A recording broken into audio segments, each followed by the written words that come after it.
Okay, we're going to go ahead and begin. I'm presuming there's a lot of people either sick or out of town because we're very, very few this evening. But nonetheless, glad to see everyone. Good to see Jim back, at least feeling a little better. If you know anyone who can help someone get well, that's specifically what Jim said. Jim would like that a lot. So we're at least glad that you're here tonight, brother.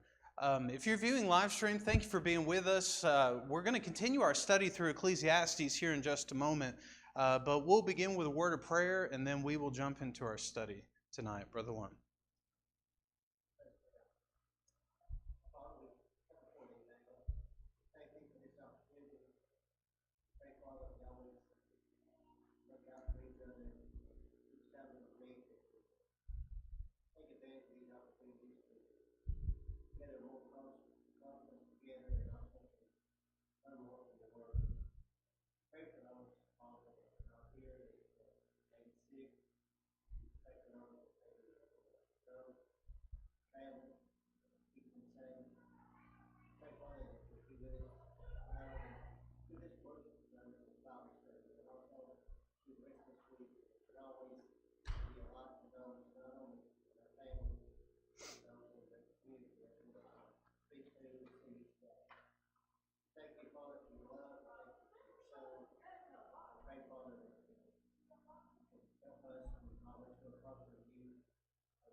Amen.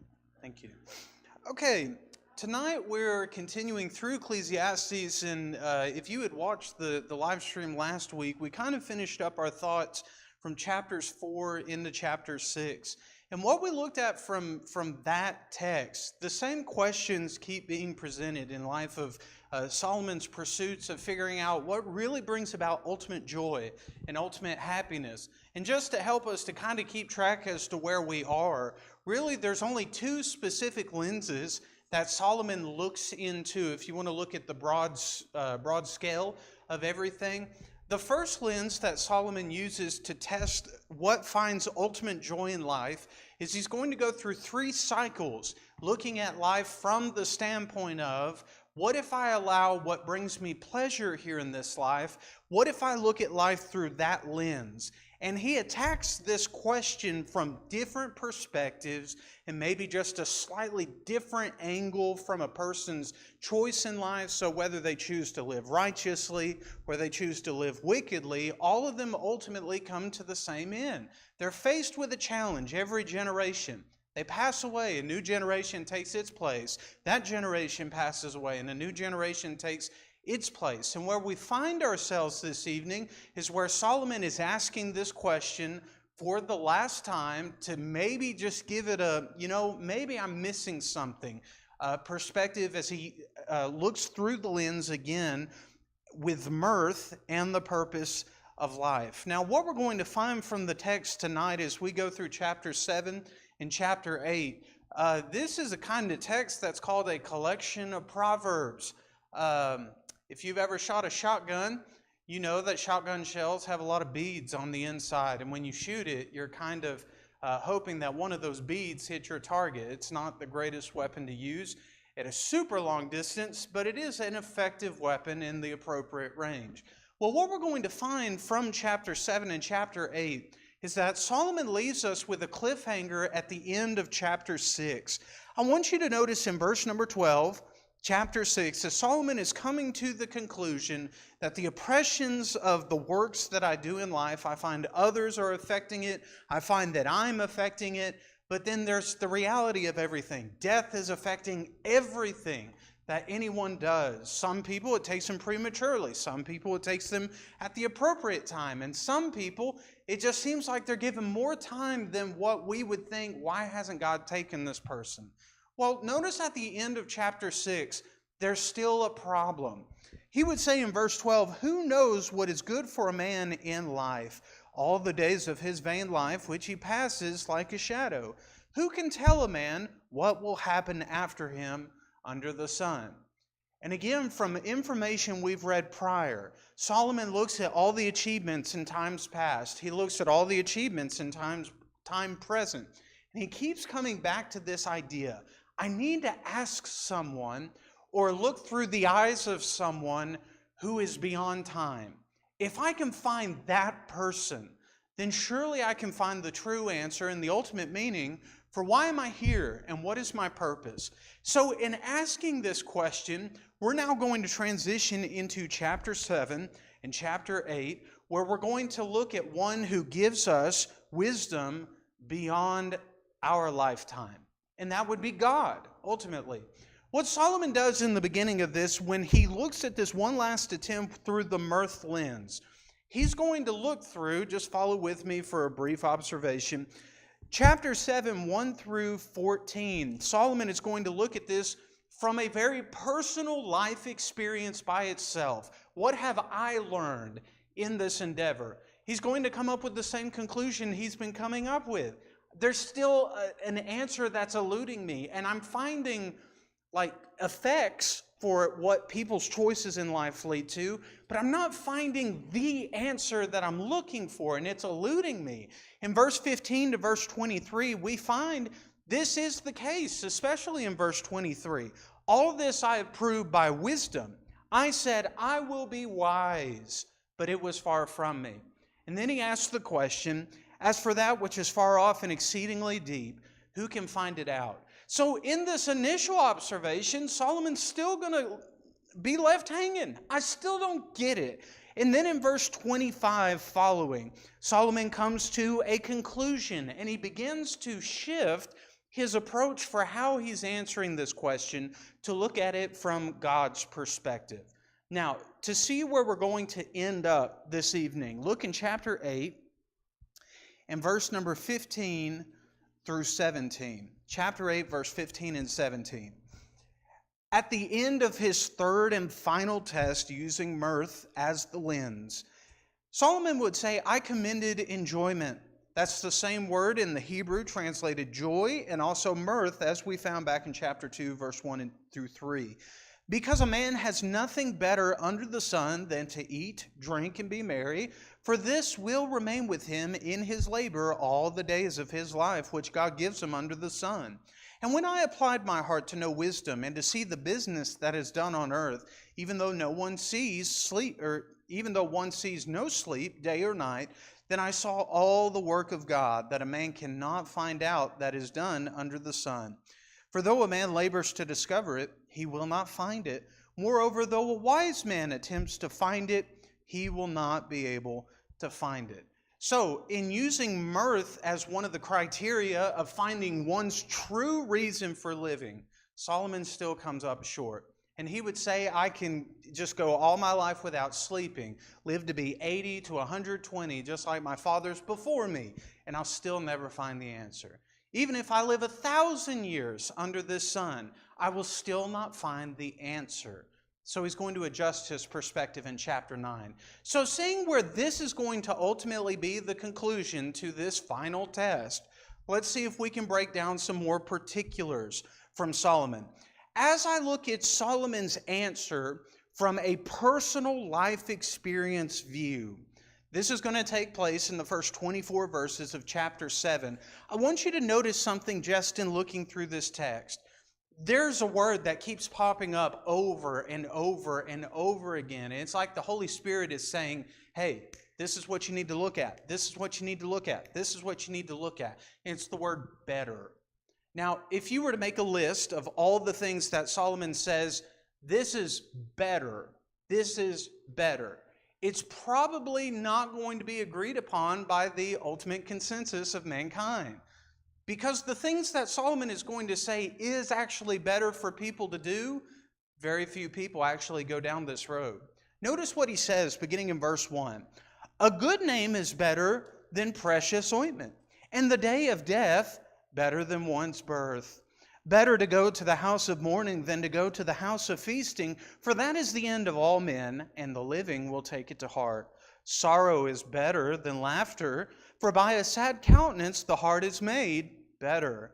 The heart of the wise is in the house of mourning, but the heart of fools is in the house of mirth. Now, just consider the concept in verse 4.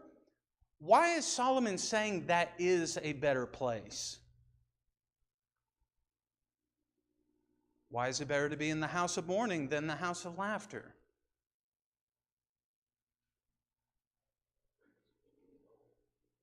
Well, it could be that. You can't really get much lower than that unless you find yourself in the grave. Then I guess, in a sense, you could get lower than ground level.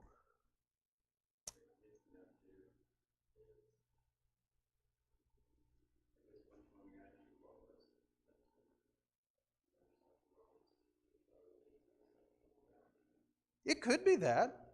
It could be that. So if we're going to the house of mourning, what is that? What's another word for that? A funeral home. So it may be like an immediate family member that's under consideration. It could be a friend or maybe a coworker. It could be anyone under consideration here. What is Solomon seeking to do throughout this book?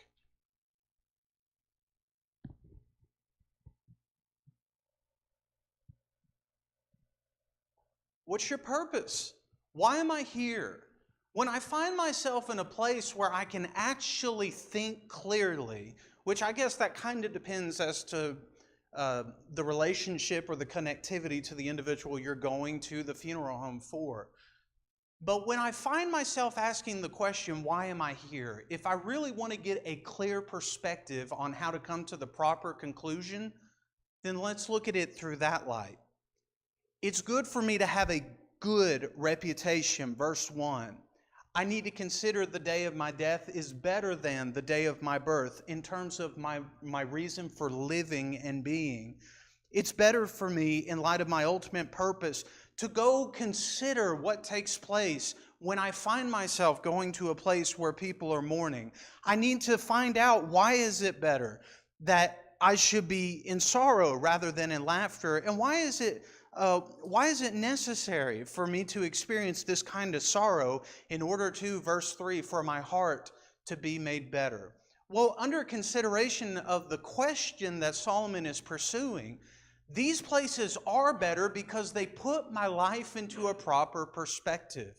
Haven't you heard someone say every time they go to a funeral, wow, it really makes you remember and think how fragile and quickly passing this life truly is. And that's what Solomon's trying to get at.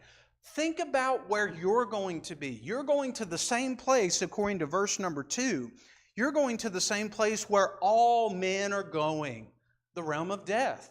Everyone must go through this. So it's a natural process of life. Keep that in mind, because that idea is going to come up again later in this text. So what if it's not me wanting to go to a house of sorrow or go to a funeral home? Notice how he continues the betters.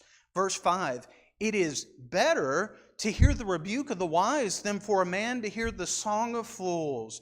For like a crackling of thorns under a pot, so is the laughter of fools. This is also vanity.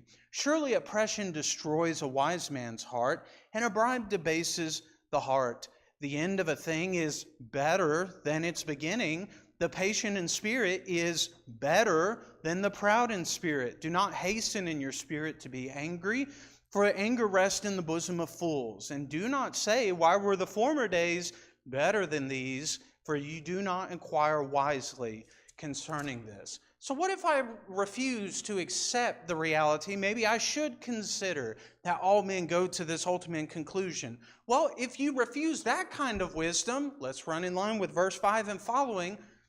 If someone is constantly trying to cause you to think critically, why are you doing what you're doing? What you're about to do, or maybe the lifestyle that you're living in, is not good. You need to change things. The Bible would say it is better to hear the rebuke of a wise man than for someone to tell you, oh, you did such a good job. You shouldn't listen to anything. Those people who say they care about you, you shouldn't listen to anything that they have to say, because if they really loved you, they'll let you do whatever you want to. Not true. True love is expressed in verse 5. If I truly care about you and I see that maybe you're making a choice or a decision that I have some thoughts about, not that I need to relay every thought to you, but if I find that the way that you're living is going to have a very, very eternal consequence to it, true love is going to take a stand for you because of love.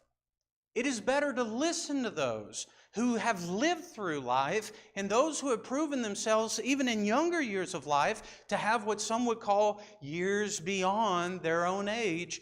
We need to consider that type of wisdom. I don't need someone saying, "Oh, it's such a good job, such a good job." I need to be reminded how I can be better. And when I take those ideas into consideration, then I can truly find myself getting better in life.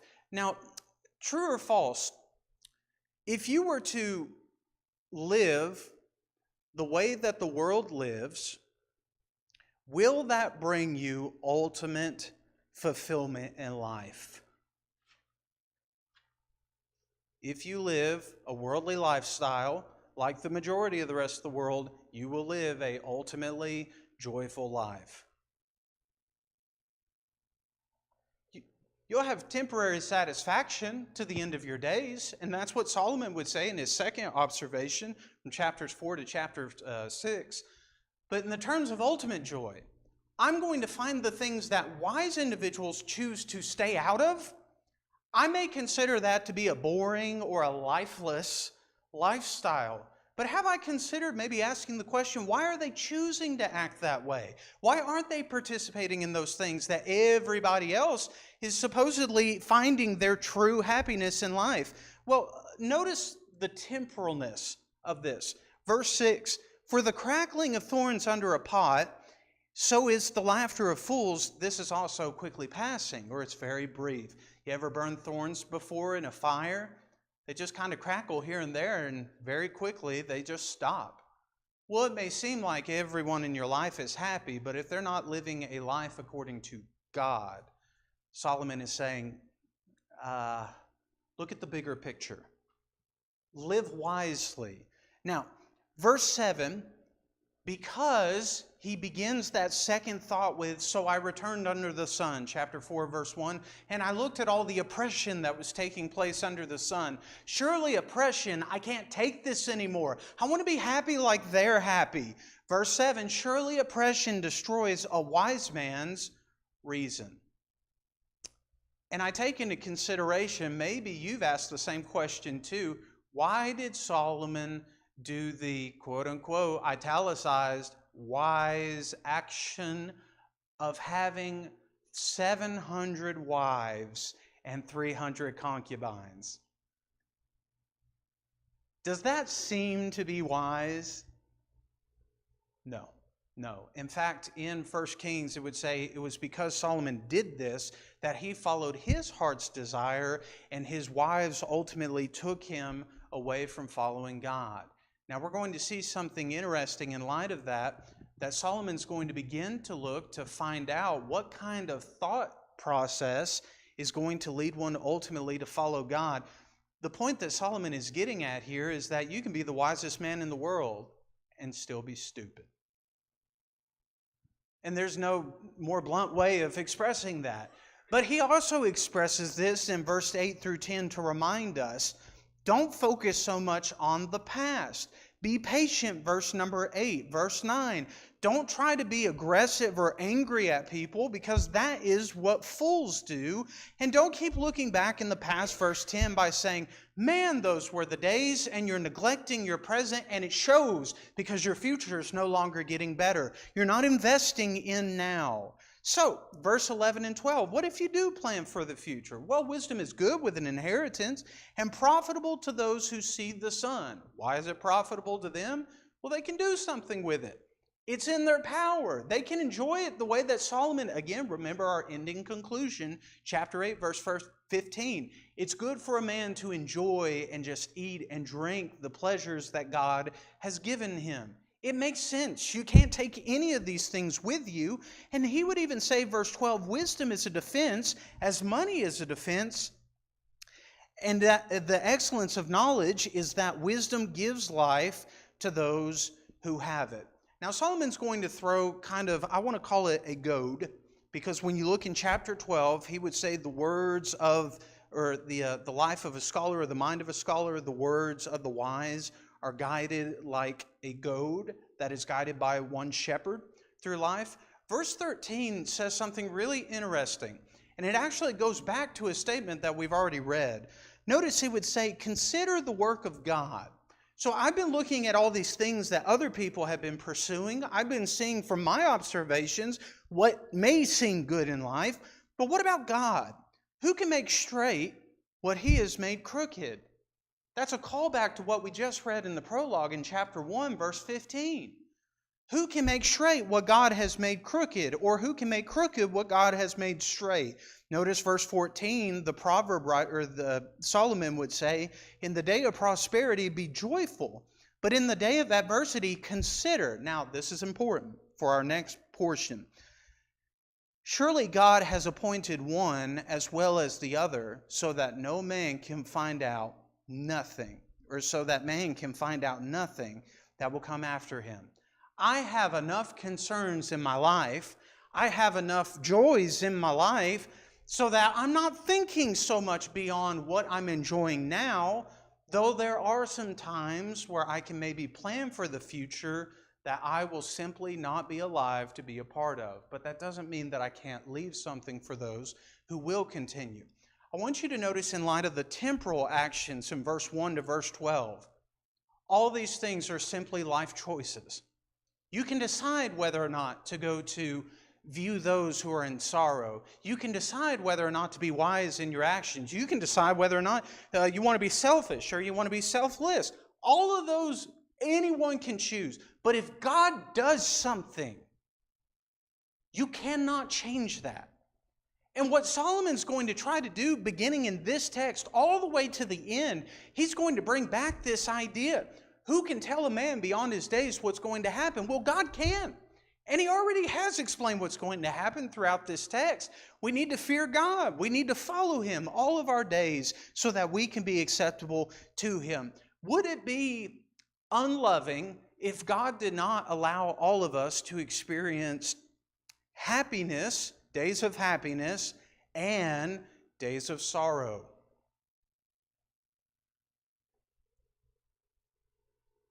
I don't know if the door was answering or if that was just the sound outside. Is life unfair because we experience both of those? Okay, give me an example of negative sorrows. So what I mean by that is what is something that is simply caused due to the reality of life and or I have caused this problem. Negative sorrows.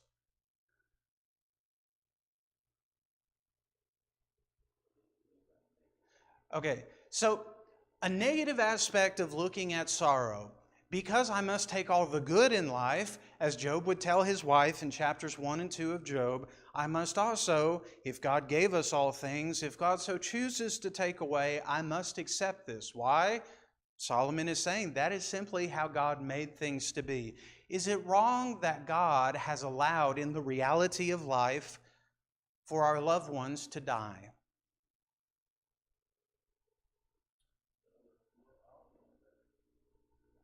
So that's the reality of the situation. I can't be mad at God because that's simply how it is. And if I read other passages like Hebrews 12, that's the moment that God has been looking forward to all of my existence here, because I've already proven myself to Him and He's been waiting for me in the realm of eternity. I'm going on to my heavenly reward.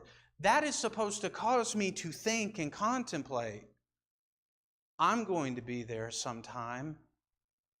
But is that moment truly going to be a moment of sorrow when I pass from this life? Or will it be the ultimate sense of joy I find in life? Hence, Solomon would say, better is the end of one's life than the beginning.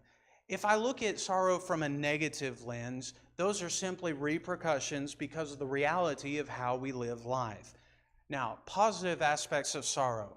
Someone breaks the law. They really break the law. They're found on multiple charges of, we'll say, like one of the greatest decrees in the land, and they have broken it. They have shattered world records, if that's such a thing. Worst crime of the century. Is sorrow a bad thing in that situation? So in other words, is discipline wrong? No, it's meant to build up people to recognize there are consequences for your actions. You can't just pass them off regardless of what happens. You can't just say, well, you're wrong and I'm right and you'll just have to take my word for it because I have nothing to prove against this. If I'm guilty of the crime and I'm going through this process, God would tell me discipline has a purpose. And when I fight against that process, then what I'm saying is that God, all you should give me is good times, good times, good times. Now, all of you, with the exception of 2 of us, have gone through this thing called parenting. You all must be terrible parents because you said no to your children at times. Why do you not give your children everything they ask for? And I know one of the reasons may be I'm not that rich. We're going to avoid that. We'll assume you have all the money in the world. Why do you tell your children no sometimes? Yeah, so they'll grow up to be ungrateful, feel like they're obligated to receive everything, and if you tell them no, it's just the end of the world. You train a child in that kind of mindset, what kind of adult is that going to create? That is where sorrow can be a positive trait in life. I need to accept that there is a time, chapter 3, there's a time where everything is simply right. Because that's the way that God has made it. If I rejoice when God gives me good things in my life, how do I respond when I find myself in the sorrows of life? Doesn't the Bible say something somewhere? We'll say the book of James, count it all joy when you fall into various trials and temptations. And when you're at the lowest point of your life and you feel like you can't take 1 second more of the heartbreak you're going through, God says, count that moment joy. But I can't feel that. That is the very last thing I want to feel. But what is it trying to produce in me? Going back to Solomon's observation, it is simply to remind me there is a much greater life after this.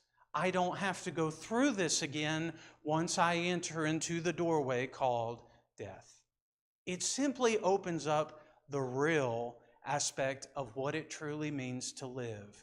But I must make the right choices. So when I look at verse 13 and 14, if I want to complain to God, why is it this way? Solomon is telling me again, consider the work of God, who can make straight what He has made crooked. Well, you may consider to be something bad. God made it at some point or for some reason to be something that is good. And if I choose to ignore that in my life, then I will fall victim into what Solomon would say in verse 16 through 18, do not be overly righteous.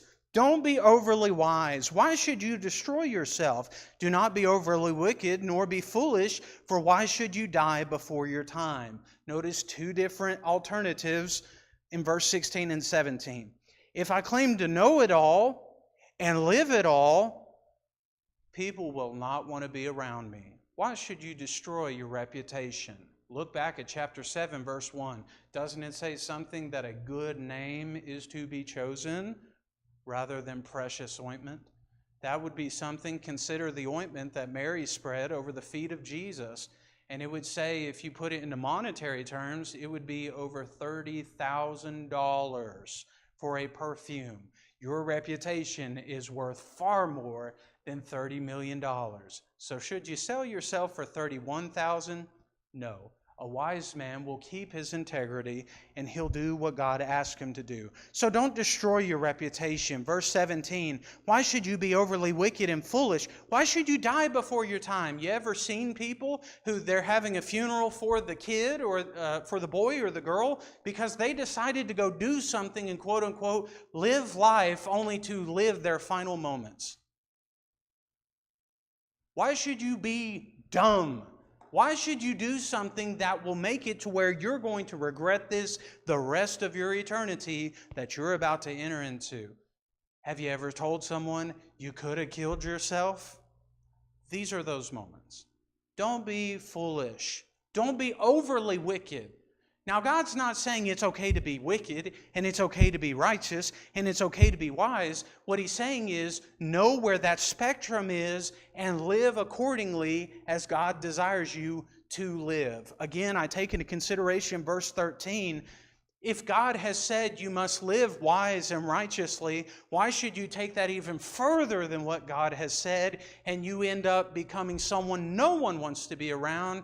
Why would you think that even God wants to be around you? Don't go to that extreme, but don't be overly wicked to the point by saying, I don't want to listen to anything anyone has to say because I want to live my life my way. Well, then I would encourage you to consider reading chapter 7 again. If you feel like you can grasp this all by yourself, then I would look at verse 23 and 24. Maybe you fall under this category tonight. All this I have proved by wisdom. I said, I will be wise, but it was far from me.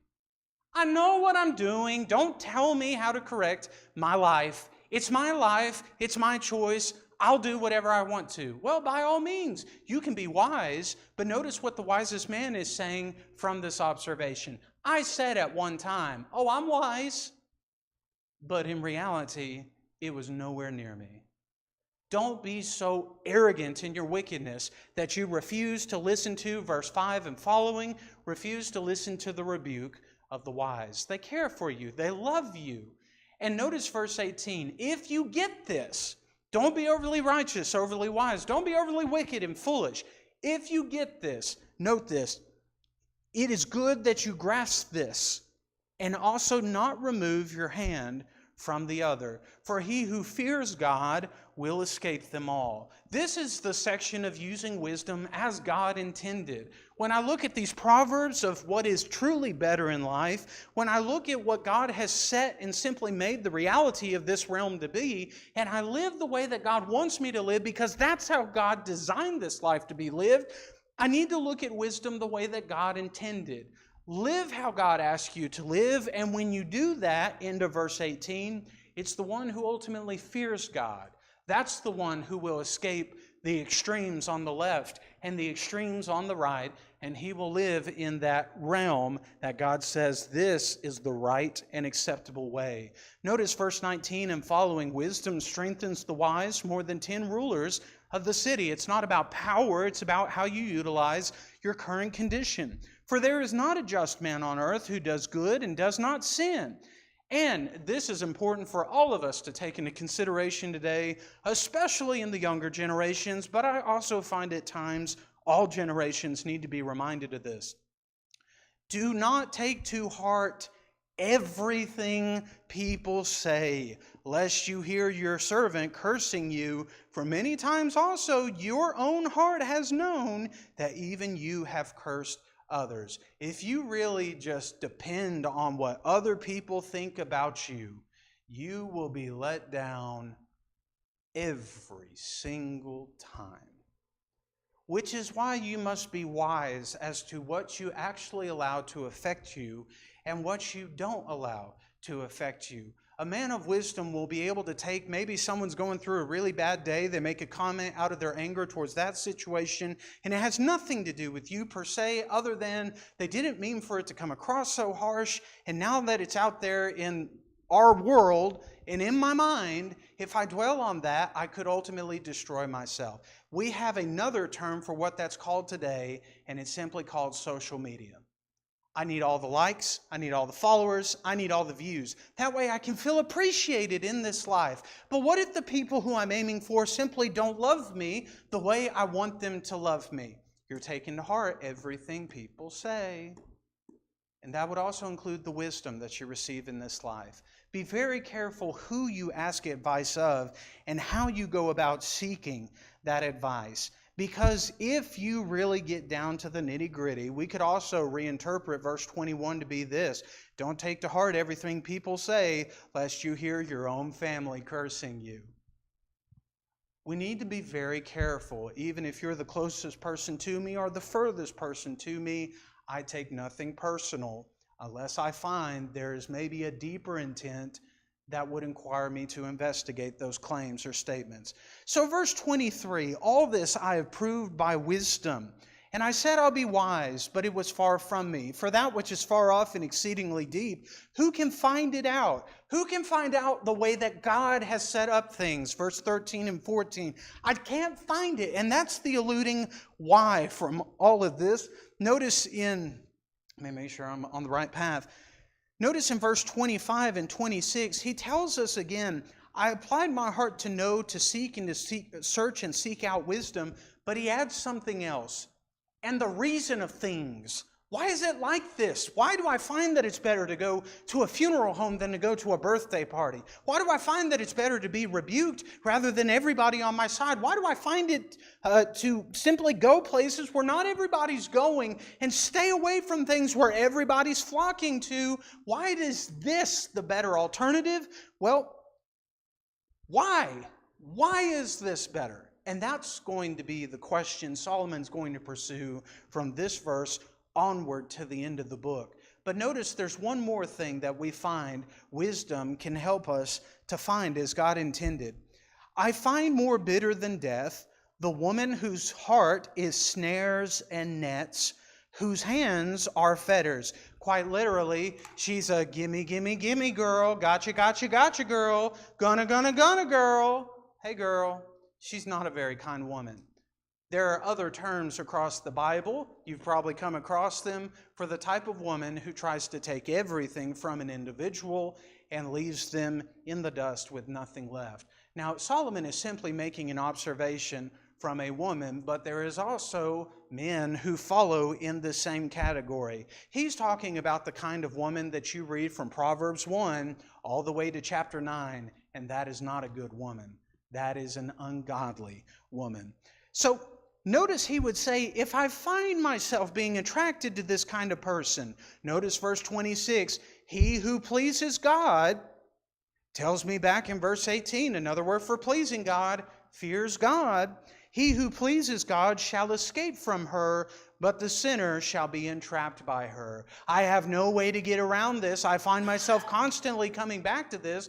I like to look at this verse from the perspective of sin. What is that vice that grabs you? As Hebrews 12:1 would say, the sin which so easily besets you. Whatever that sin is, I equivalate that in verse 26. That sin is calling out to me. That sin knows how to bind me. That sin knows how to get me when I find myself in a moment of weakness. But if I know how to fear and please God in those moments, I can escape that sin's grasp.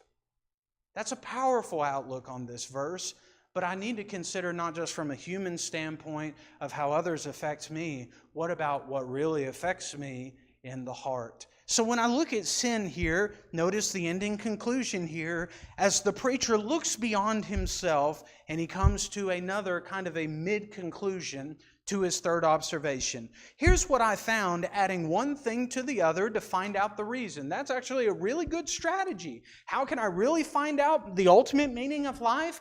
We'll start building up the evidence. Where's all the evidence pointing to? I mean, we just call that addition.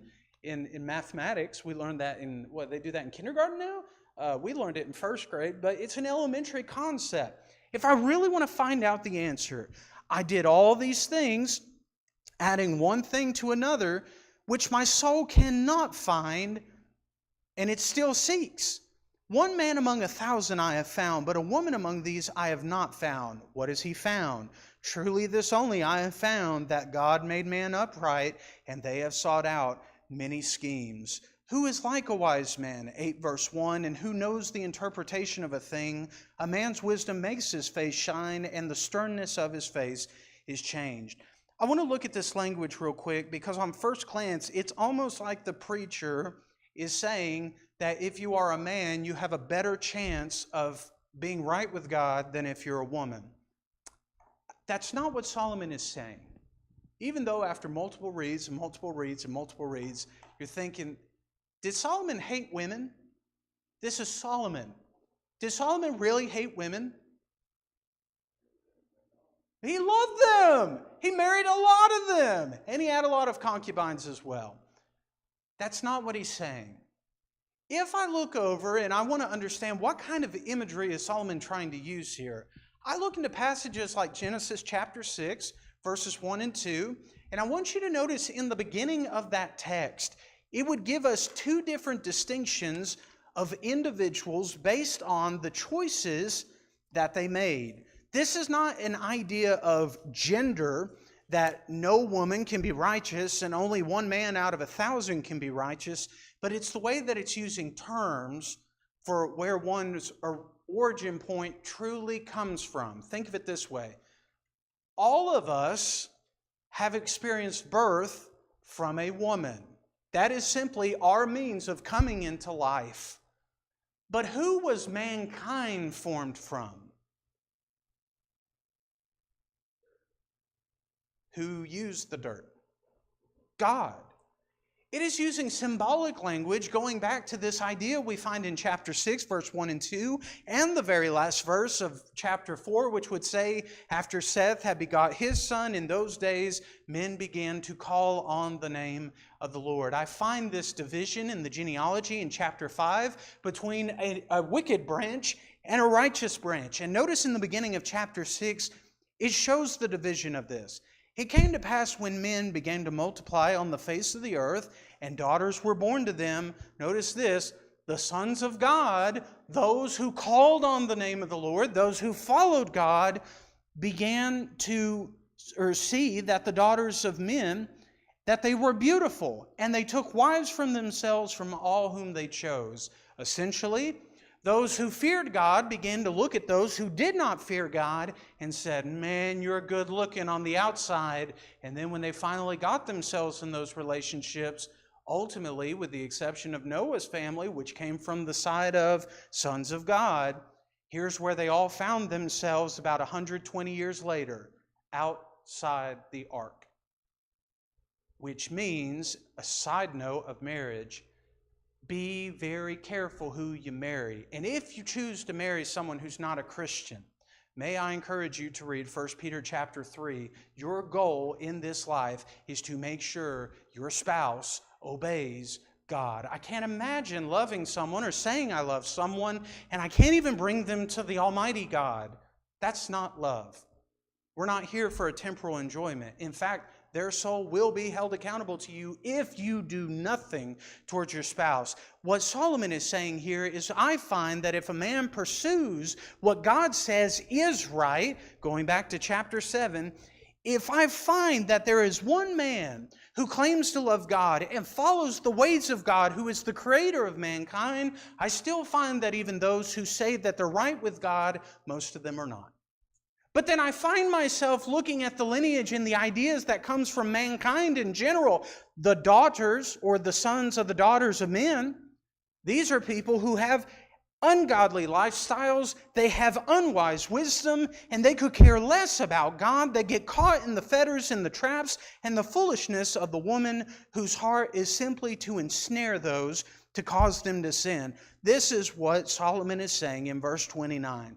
Those who continue to seek a worldly mindset in how to find ultimate fulfillment in life, verse 29, they have sought out many schemes, and not a one of them proved successful. I find this individual that Solomon is talking about is that if I want to really consider, and this is where we'll stop this evening, what is wise? How can I be one of those 1 in every 1,000 of righteous individuals? How can we expand that number? Well, notice, who knows the interpretation of a thing? You ever asked the question before, why did this happen? If I really want to come down to the nitty-gritty of interpreting what happens in my life or what doesn't happen in my life, or why did somebody say that, or why did somebody choose to do that action rather than this action? Why did they respond at this time as opposed to this time? And you probably had those questions all throughout your life. A wise man will be able to interpret that to the best of his earthly ability. So, Lord willing, next week what we're going to pick up is that what if I decide to solve problems using my personal life experience alone and asking the question, why is this happening? If God truly loved me, why isn't He just giving me like the easy road to make it to heaven? Why is He allowing all these oppressions to happen? And we'll answer that, Lord willing, next week. So thank you for your time and attention. We'll be back here for the invitation in just a few moments.